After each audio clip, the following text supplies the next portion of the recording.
네, 안녕하십니까. 네, 부동산 공부 열심히 하고 계시죠? 자, 오늘은 3기 신도시 저번 시간에 공부를 했었죠. 예, 지도 한번 보시겠어요?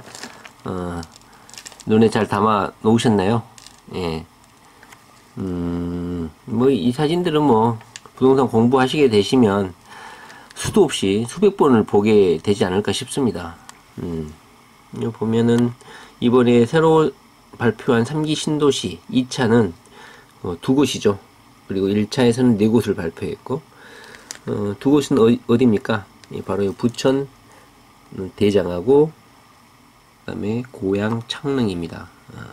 그리고 제가 저번 시간에 언급했던 거는 공급 물량 폭탄, 남양주 왕숙 일대를 제가 걱정스럽게 말씀을 드렸죠. 자, 이 3기 신도시의 특징은 뭐냐면요. 1, 2기 신도시가, 특히 2기 신도시가 교통망 대책은 전혀 구비되지 않는 상태에서 그냥 집만 뎁다리 그냥 지어놨다. 그래서 서울로 출퇴근하거나 직장으로 출퇴근하시는 분들이 엄청난 고생을 하다 보니까 교통 오지에다가 집을 지어놨다. 이런 불만이 많았죠.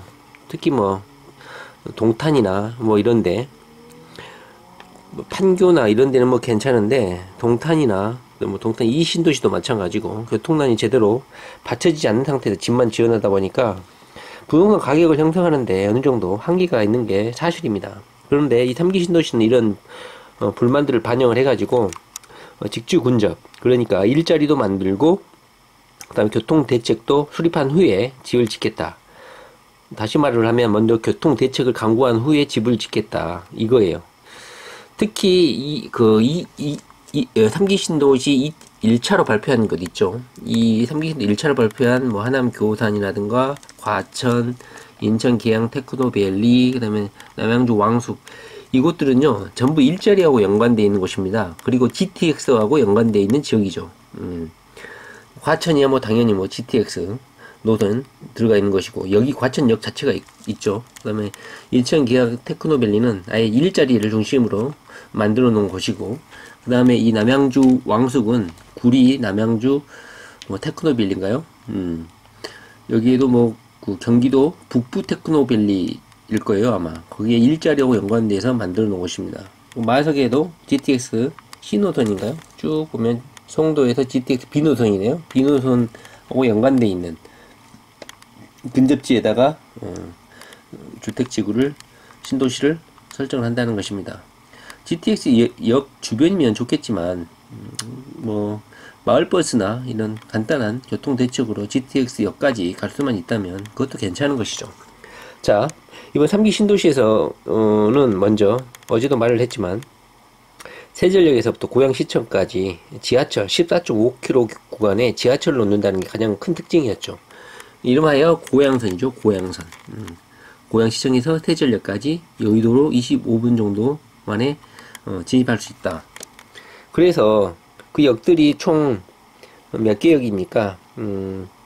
다시 말하면 3기 신도시는 먼저 지하철이라든가 이런 교통대책, GTX라든가 이거하고 동시에 추진하든지, 아니면 먼저 교통대책을 강구한 다음에 이 신도시 입주 물량을 공급하겠다 이거예요. 그러니까 기존의 신도시하고는 약간 다르게 교통대책이 완성되니까 2기 신도시는 뭐 물 건너 갔다고 봐야겠죠. 2기 신도시보다는 상당히 경쟁력 있는 게 3기 신도시라 할 수 있겠습니다. 고양선은 세전역, 향동지구, 그리고 이 뭐죠? 고양 창릉지구의 그 내에 3개 역을 통과를 시키고요. 그 다음에 화정지구, 그 다음에 대곡역. 자, 다음 시간에 혹시나 기회가 될 때 이 대곡역에 대해서 한번 공부를 좀 해보고 싶습니다. 저도 이 대곡역 주변에 아파트 하나 뭐 땅 한번 사보려고 길을 쓰고 한번 갔는데요. 현재 뭐 토지거래 허가 지역으로 지정돼 있고요. 뭐 허벌판이죠. 그리고 약간 1km 정도 떨어진 곳에 그 아파트 가격은 이미 상당 수준 올라와 있는 상태입니다. 뭐 지금 진입하면 뭐 어느 정도 이익이 될지는 모르겠지만, 이 대곡역이 차지하는 대곡역에 또 복합 환승센터도 개발이 되고 상당히 유망한 지역이죠. 대곡역이. 그리고 이 고양시청역까지 7개역이 들어선다고 합니다. 자, 대곡역은 다음에 한번 공부를 같이 한번 해보도록 하겠습니다. 그런데 더 더 인상 깊은 거는 이 세전력에서 서울대 입구까지 서부선이 현재 예정돼 있다는 거죠. 이 서부선은 서울시에서 추진하는 건데요. 제가 공부한 바로는 서울시 재정사업으로 추진을 하고 있습니다. 그러니까 무슨 예타 산업을 해가지고 수익 타당성이 남냐 안 남냐 이런 걸 고민하지 않고 서울시에서 돈을 때려 박아가지고 공기를 단축해서 신속하게 추진하겠다는 거죠. 그러다 보니까 고양선, 그러니까 고양시청에서 세전력에서 서울대 입구까지 한 방에 이동할 수 있는 교통 대책이 강구됐다고 보시면 됩니다. 뭐 경쟁력이 있겠죠.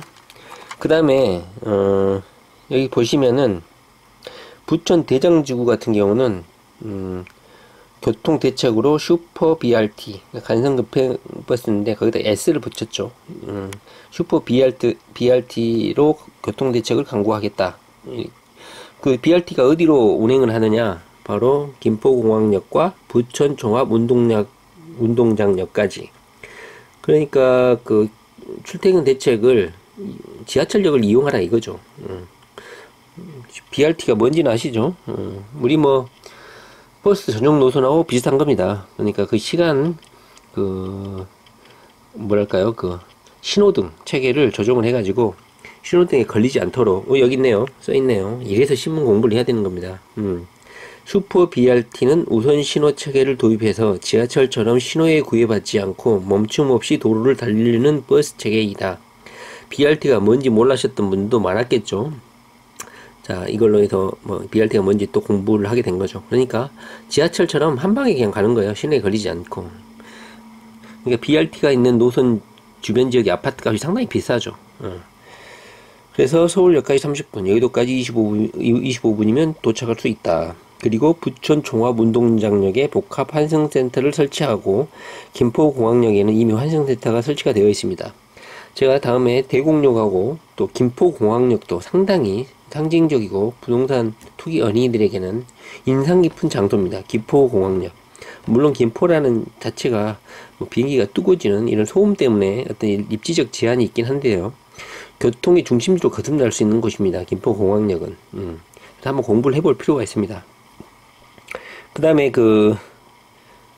한번 읽어보시면 슈퍼 BRT를 통해서 부천역에서 김포공항까지 북쪽으로 연결되고 또 이것을 남쪽까지 연장한다. 남측은 GTX B노선과 연계되고 북측은 기존 5호선, 9호선 대북 소사선과 연결된다. 이렇게 돼 있죠. 이쪽 지역의 지하철 노선도 한번 공부해 보시는 것도 괜찮을 것 같습니다. 제가 지금 오늘 공부해 볼 것은요, 바로 이 일산 3기 신도시 고양하고 부천, 이 고양하고 이 부천이 대장 부천 대장 지역이 교통대책과 함께 3기 신도시가 그늘되고 있다는 것을 지금 한번 말씀드리려고 한 겁니다. 자, 일단 곁다리로요, 서울 같은 경우는요, 워낙 지을 땅이 없기 때문에 공급량도 많지는 않아요. 제가 새로 알게 된 것은요, 기본적인 부동산 상식일 수도 있는데, 여러분들도 알고 계시나요? 서울 1년에 필요한 새 아파트 수요가요, 5만 가구에서 6만 가구랍니다. 이건 기본 상식인데요. 알고 계셨나 모르겠네요. 5만 가구에서 6만 가구다. 그런데 이번 3기 신도시에서 공급되는 물량이 얼마다? 보면 1만 가구밖에 되지 않는다. 그러니까 인서울 하는 거예요. 서울은 아무리 공급을 하더라도 일정 정도의 5만 가구에 6만 가구의 수요량이 있기 때문에 지어대더라도 금방 소화가 될 것이다. 이런 분석이 난 것이죠. 가장 인상 깊은 거는요, 제가 예전에 제 블로그에도 포스팅을 했었는데요, 타당역 복합 환승센터입니다. 쭉 보실까요? 보면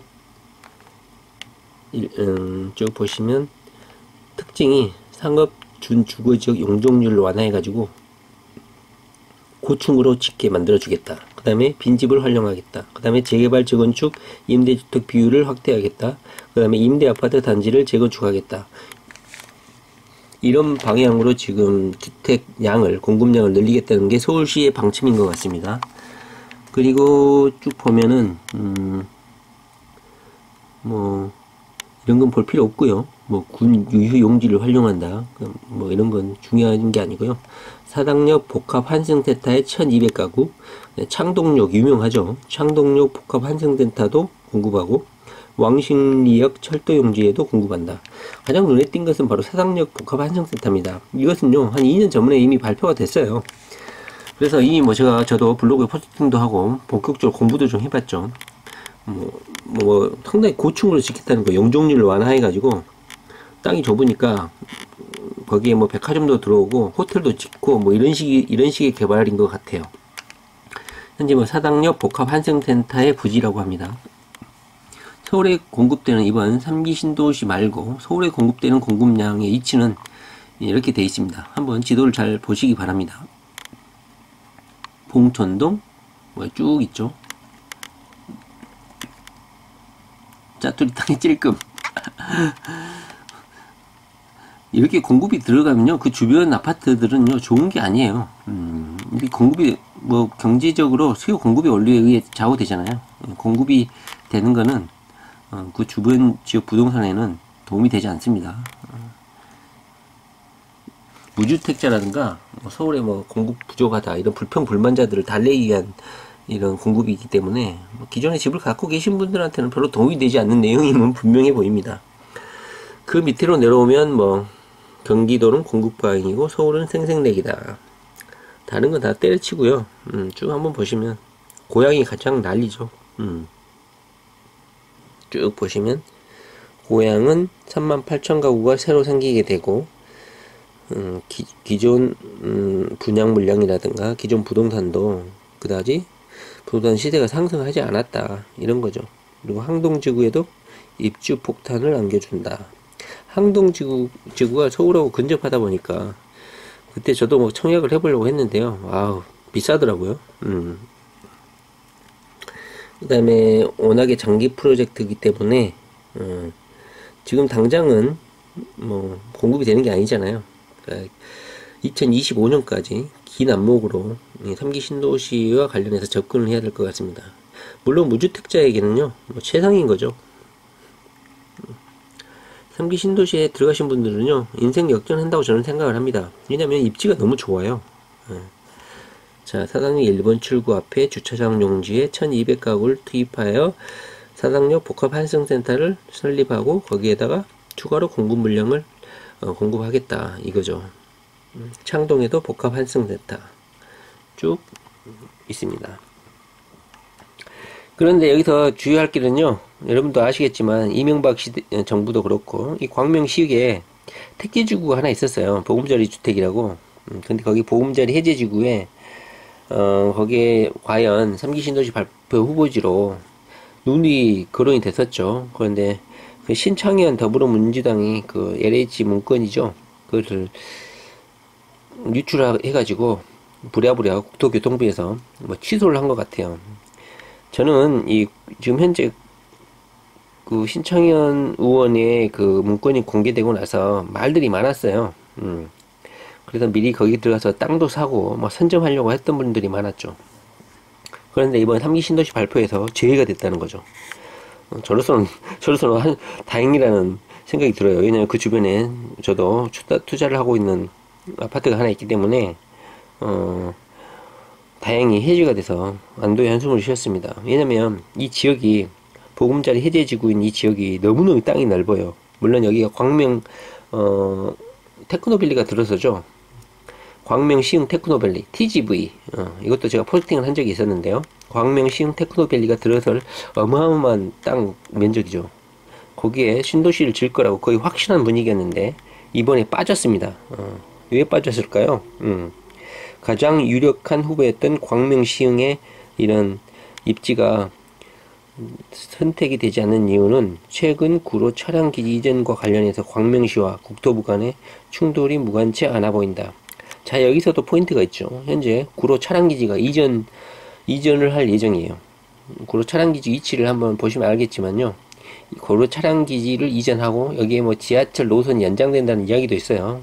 자, 부동산이라는 건요, 공부를 하면 한도 끝도 없습니다. 돈이 없어서 문제지. 투자할 곳은 무궁무진하죠. 자, 구로 차량기지가 빠지면 그 지역 일대가 또 개발하면 거주 요건이 상당히 개선이 되겠죠. 이 지역 구로차량 기지 주변에 아파트들이 열악하다 보니까 서울 지역 핵심 부분이면서도 약간 부동산 가격이 좀 그리 높지 않는 상황인 것이죠. 그런데 구로차량 기지가 빠지고 여기까지 뭐 지하철 노선이 연장이 된다면은 일대가 또 상전벽해할 가능성이 있습니다. 그런데 이 차량 기지를 현재 광명 쪽으로 이전한다고 해요. 그래서 지방자치단체 간의 갈등이 여전히 있는 것 같습니다. 쉬운 게 아니죠. 님비 현상이라고 하나요? 광명은 또 엄청 싫어하고 있습니다. 그런데 이 지역 일대 제가 좀 메모를 해놨네요.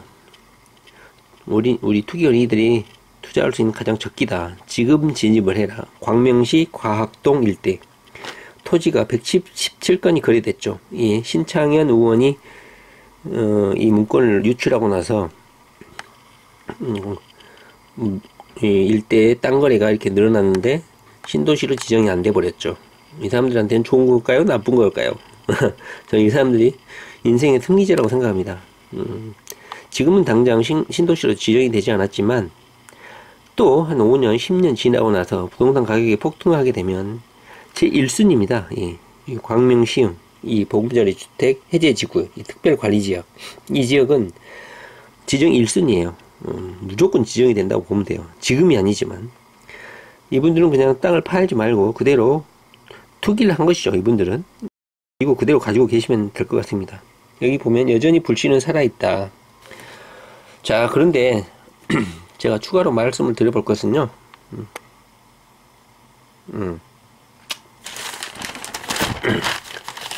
추가로 들어볼 것은 바로 이겁니다. 자, 현재 그 지하철역이 뚫린다고 했죠.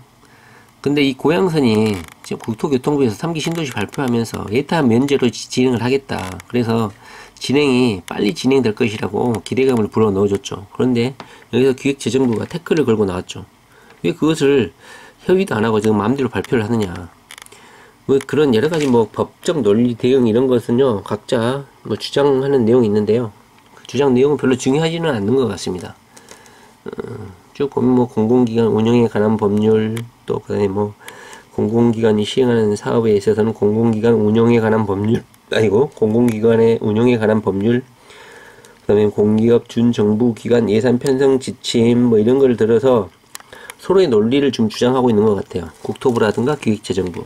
간단한 내용은 이거예요. 국토교통부는 신도시 일환으로 생각하는 공공사업이니까 예타 면제를 해야 된다. 그런데 기획재정부는 재정 투입이 0원이라도 사업비가 1,000억 원이 넘으면 예타를 받아야 된다. 이런 주장이에요. 그런데 이미 발표를 했죠. 국토교통부가. 일단 한번 보세요. 이 지하철 고양선. 고양시청에서 대구까지, 그 다음에 세절. 야, 대구군 정말, 대곡역은 여기 지하철 노선이 한 10개는 지나가는 것 같습니다. 다음에 꼭 한번 공부를 해볼 필요가 있습니다. 이 지하철 노선이요, 이 기획재정부가 반대한다고 해서, 건설이 안 될까요? 자, 이런 기사에 휘둘릴 필요가 없습니다. 이 기사를 좋아하는 건 고양 시민들이죠. 왜냐? 3기 신도시를 철회시키게끔 해야 되는 거니까. 제가 저번에도 말을 했지만 고양시는 폭망이죠. 일산은 폭망이기 때문에 고양 시민들은 계속 뭐 3기 신도를 철회하라고 계속 데모를 하겠죠. 국토부 면제 발표 하루 만에 기재부는 우리가 합의한 적이 없다. 예타 면제를 받아야 된다. 예타 면제가 뭔지 또 기본적으로 상식으로 한번 알아볼까요? 예타 면제는 경제성 재원 조달 방법 등을 따져가지고 이런 대규모 신축 사업 추진 여부를 결정하는 거예요. 이 예타 산업을 하게 되면 거의 사업이 3년, 4년 딜레이 되죠. 그런데 이제 국토교통부가 발표할 때는 이런 예타 면제를 한다고 했기 때문에 2, 3년을 단축해서 이런 3기 신도를 건설하고 일정을 맞춰서 이 지하철 노선을 놓겠다는 거죠. 이 논리는 한번 보세요. 국토부는 예타를 받을 필요가 없다. 그러나 기획재정부는 예타를 받아야 된다. 누가 이길까요? 저는 반드시 국토교통부가 이길 거라고 생각합니다. 그런데 이 관료주의라는 게요, 자기 부처 이기주의가 있어가지고 자기들이 무시당하는 걸 싫어하죠. 그러니까 예타 면제를 받아야 된다고 또 법적 소송을 할 수도 있다고 생각합니다. 그러나 결국은 이 3기 신도시라는 게 어떤 뭐 공공적인 목적, 여기에서도 언급이 됐지만 보면 지역 균형 발전, 그 다음에 긴급한 경제적, 사회적 상황 대응을 위해서 건설되는 신도시이기 때문에 공공기관 예비 타당성 조사에서 제외한다. 이 법률이 있잖아요. 이것이 공공적인 목적으로 하는 거잖아요. 어떤 무슨 사회 기반 시설을 하는 것도 아니고 집값 안정화를 위한 공공적인 목적을 하는 거기 때문에 제가 보기에는 이 지하철 노선 건설하는데 물론 이런 이견 다툼은 있지만 결국은 건설되지 않을까 싶습니다. 이게 국가적인 과제죠. 물론 고향 시민들은 기필코 못 들어오게 하려고 갈등을 할 수도 있겠다고 생각합니다. 자, 2기 신도시 중 10곳은 판교하고 광교를 빼고 교통 오지라고 불린다. 그러나 이번 3기 신도시는 이런 지하철 대책, 교통 대책을 강구한 다음에 들어가겠다고 했기 때문에 이것이 어그러지면 어떻게 될까요? 3기 신도시도 삐끗거리겠죠. 네. 자, 아이고 길었습니다. 오늘은 이 3기 신도시에 들어가는 고양산, 그리고 교통 대책, 그리고 서울 지역의 3기 신도시는 아니지만 공급되는 1만 가구의 그 위치 대략적으로 공부를 해봤습니다. 다음 시간에도 한번 3기 신도시 추가 변경사항이 있으면 같이 공부를 한번 해보도록 하겠습니다. 읽어볼까요? 한 네티즌은 신도시 교통망의 핵심 중 하나인 GTX도 실제 완공 여부나 개통 시기 등을 알 수 없다. 이 지역에 공급 폭탄만 던져놓고 교통망이라는 당근으로 달리려는 듯 하다고 분통을 터뜨리고 있다고 하네요. 터뜨리라고 하세요. 아이고, 딱 보면 모릅니까? 이 3기 신도시가 어떤 이유로 진행이 되고 있는지. 물론 시간은 걸리겠죠. 그러나 최종 승자는요, 3기 신도시가 될 것이라고 저는 확신을 합니다. 3기 신도시 이 사업 자체가 철회가 되거나 물거품이 되면 모르겠지만 3기 신도시가 실제로 건설된다고 한다면요, 진정한 승자는 3기 신도시다. 2기 신도시는 물 건너갔다. 저는 그렇게 생각합니다. 그리고 고향이 물론 공급폭탄이 있긴 하지만 이는 교통대책이 강구가 되고 GTX도 뚫리고 A노선이죠. 가장 먼저 착공이 됐죠. 그러다 보니까 오히려 물론 초창기에는 공급 물량 때문에 고생을 할 수도 있겠지만 시간이 뭐 20년 20년 15년 흐르면 그나마 그래도 지금 제가 탈출을 하라고 했지만 20년 버틸 자신 있으신 분들은 결국 승리를 하게 될 지역이라고 저는 생각합니다. 예. 자, 오늘 동영상 마치도록 하겠습니다. 부동산 공부 열심히 하세요. 네, 다음 동영상에서 뵙겠습니다. 안녕히 계세요.